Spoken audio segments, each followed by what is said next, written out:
सी unfortunately हम real estate को इतना डिस्कस करते हैं और रियल एस्टेट के प्राइसेस को इतना डिस्कस करते हैं कि कई बार हम बाकी चीज़ें भूल जाते हैं। Yeah.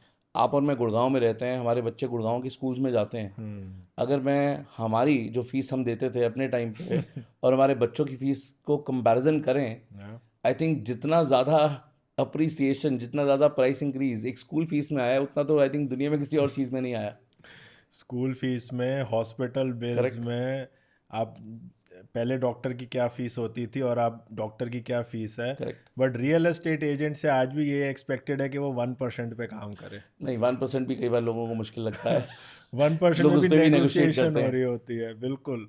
रियल एस्टेट एजेंट से आज भी यही चाहते हैं कि आप 1% पे काम करो, क्योंकि एंड ऑफ द डे सुनने को यही मिलता है कि तुमने किया ही क्या था। करेक्ट।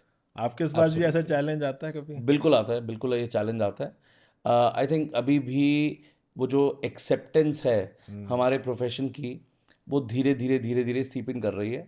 मैं ये नहीं बोलूँगा कि सब कस्टमर्स नहीं। उस तरीके के मिलते हैं। Yeah. कई कस्टमर्स बहुत अच्छे मिलते हैं और उन्हें पता है कि किस तरीके का एडवाइस मुझे इस आदमी से मिल रहा है, किस तरीके की पोस्ट सेल सर्विस मिल रही है, प्री सेल सर्विस मिल रही है। सी आज मेरा काम सिर्फ किसी को घर दिखाना नहीं है। Yeah. I am a fiduciary. When I say I'm a fiduciary, I am consulting him, I am guiding him, I am giving him pre-sale, post-sales, both the service. Keller Williams की ट्रेनिंग्स जो हैं, Keller Williams की हमारी सबसे बड़ी learnings यही हैं कि अपने कस्टमर के साथ आप खड़े रहिए। अगर हिंदी में मैं सम लोगों को समझाऊं तो कस्टमर के साथ खड़े रहने का मतलब है कि उसको सही एडवाइस दो, उसको सही गाइडेंस दो, और बेचने के बाद भी उसके साथ खड़े रहिए। बिकॉज चैलेंजेस बेचने से पहले तो आते आते हैं, बेचने के बाद भी चैलेंजेस आते हैं। एग्री। राइट। आज अगर आपके कस्टमर ने आपसे कोई अंडर कंस्ट्रक्शन प्रॉपर्टी ली है, जब तक वो अपने घर में मूव नहीं हो जाता, you should be in touch with that person. Right. आज इन्वेस्टर्स आते हैं, आज इन्वेस्टर को अगर मैंने एक्स प्रॉपर्टी दिला दी और कल को उसको एग्जिट करना है, तो अगर मैं उसके साथ नहीं खड़ा हूं तो वो दोबारा मेरे पास नहीं आएगा। बट असली प्रॉब्लम्स आती भी पोजेशन के टाइम पे है। करेक्ट। सेल्स वाला पार्ट तो फिर भी इजीली निकल जाता है, करेक्ट। बट पोजेशन के टाइम पे उनको हेल्प चाहिए होती है करेक्ट।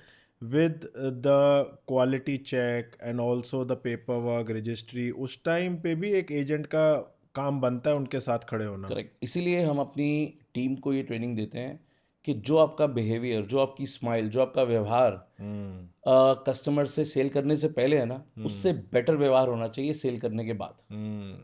आज अगर कोई customer for some reason property आपसे लेता है, बट वो प्रॉपर्टी की ट्रांजैक्शन सेल थ्रू नहीं होती और कस्टमर को रिफंड करना होता है, उसके साथ खड़े रहिए, उसको हेल्प करिए, उसको गाइड करिए। बिकॉज ये डिसीजन ईजी नहीं है प्रॉपर्टी लेना। प्रॉपर्टी लेना आज भी लोगों के लिए it is one of the most important, one of the most critical financial decision है। एंड डिफिकल्ट डिसीजन है, डिफिकल्ट डिसीजन। क्योंकि हमारी मार्केट इतनी अनऑर्गेनाइज्ड है।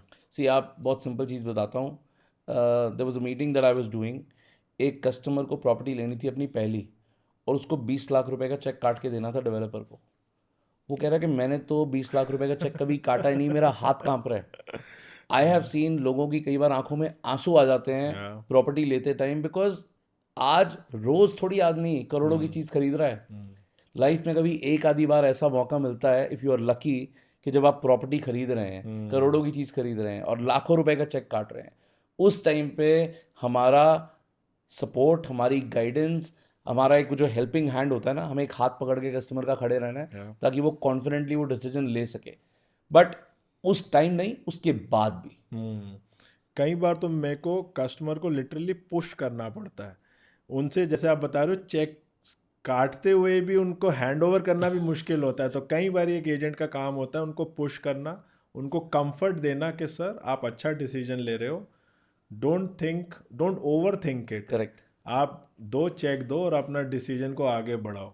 मेरे को अभी बहुत recently, I would take it as a compliment only, हमारे एक इन्वेस्टर हैं, उन्होंने मुझे बोला, साहिल मैं तो कूद रहा हूँ, तुम मेरी लाइफ वोट हो।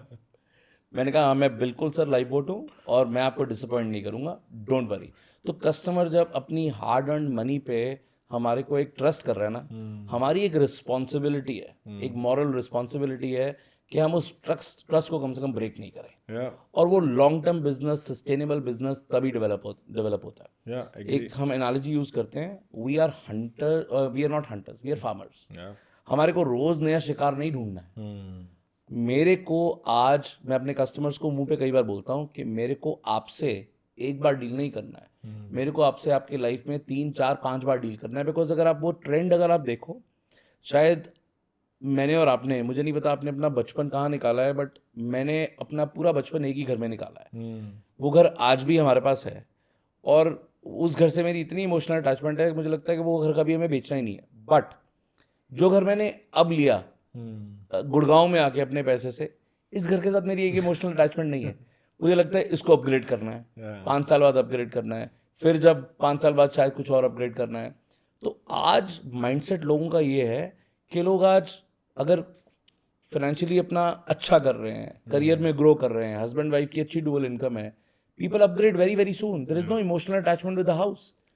तो जो अपग्रेड परचेज है लाइफ में, अगर आप एक अच्छे क्लाइंट के साथ डील कर रहे हैं और आपका अगर 30 40 साल का करियर है, I would not be surprise कि आपने 7 8 घर एंड यूज के लिए भी उनको दिलवा दिए। मेरी वाइफ की हमेशा मेरे साथ यही कंप्लेंट रहती है। शी टेल्स मी कि यार मेरी शादी को 15 साल हुए हैं और हम 7 घर बदल चुके हैं। हम मूव इन करते हैं और आप फिक्र कहते हो चलो अब पैक करना शुरू करो। मैं उसको कहता हूँ जब तक हम अपग्रेड कर रहे हैं ना, Correct. तब तक एटलीस्ट कंप्लेंट मत करो। पहले हम एक 2 बेडरूम में थे, फिर हमने एक बड़ा घर खरीदा 3 बेडरूम, फिर हमने बड़ा घर खरीदा 4 बेडरूम। मैं कहा जब तक हम अपग्रेड कर रहे हैं, पहले हम एक सोसाइटी में रहते थे, फिर उसके बाद हमने बिल्डर फ्लोर में भी घर खरीदा, फिर अब हम सेंट्रल पार्क रिजॉर्ट में आ गए हैं। करेक्ट। सो मैं कहता हूँ जब तक अपग्रेड कर रहे हैं तब तक एटलीस्ट कंप्लेंट मत करो। करेक्ट। एंड हम अपना लाइफ अपग्रेड कर रहे हैं, हम रियल एस्टेट एजेंट हैं, हमारे लिए this is like inventory. Correct. हमें कोई फर्क नहीं पड़ता, कल को और अच्छी ऑप्शन आएगी, कल को हम पेंट हाउस में शिफ्ट कर जाएंगे। एब्सोल्युटली। सी आई थिंक वो जो इमोशनल अटैचमेंट है आज घरों के साथ वो कम है। अब अपग्रेड, जैसे हम अपनी गाड़ी अपग्रेड करते हैं कुछ सालों बाद, ऐसे ही आज की डेट में लोग अपने घर भी अपग्रेड कर रहे हैं। That's a very positive, it's a very healthy sign. Number of transaction बढ़ती हैं, सर्कुलेशन ऑफ मनी बढ़ती है, और it is a healthy sign that the country is growing, because this is a culture which has come from the western markets. वहाँ पे लोग 7 से 8 साल में अपना घर अपग्रेड करते हैं। एक आदमी नॉर्मल यूएस में रहने वाला अपने लाइफ में 7 से 8 घर चेंज करता ही करता है। राइट, आपने तो 12 साल में कर लिए। Right, so that's a very healthy, very positive sign of growth in the market. And also requirement भी है, जैसे जैसे फैमिली बड़ी होती है, जैसे जैसे घर में शादी होती है, बच्चे होते हैं, तब तक हर किसी को अपनी प्राइवेसी भी चाहिए। तो Correct. कोविड के बाद हमने ये देखा, एक बहुत बड़ा ट्रेंड आया कि सब ने एक एक बेडरूम एक्स्ट्रा डिमांड करना शुरू कर दिया। जिस जो पहले 2 बेडरूम में था उसने बेच के 3 में शिफ्ट हुआ, जो 3 में था वो 4 में शिफ्ट हुआ। बिकॉज हर किसी को लगा कि अगर ऐसी कोई भी प्रॉब्लम आए तो हमारे पास एक बेडरूम हमेशा फालतू होना चाहिए। करेक्ट। आई थिंक कोविड के बाद बड़े घरों की डिमांड जेन्युइनली बढ़ गई। और आज अगर आप देखो कि पहले एक स्टैंडर्ड मेक होता था 2 बेडरूम या 3 बेडरूम, आज जो स्टैंडर्ड में एक डेवलपर बना रहा है वो बना रहा है 3 और 4 बेडरूम। 2 बेडरूम तो धीरे धीरे मार्केट से गायब ही हो गई है, और 5 बेडरूम तक भी हमारा कॉन्सेप्ट आ ही गया है। 5 बेडरूम की डिमांड बहुत ज़्यादा हो गई है और अवेलेबिलिटी नहीं है, शॉर्टेज है। है ही नहीं, गुड़गांव में तो बिल्कुल भी नहीं है। करेक्ट। एक्सेलेंट साहिल जी,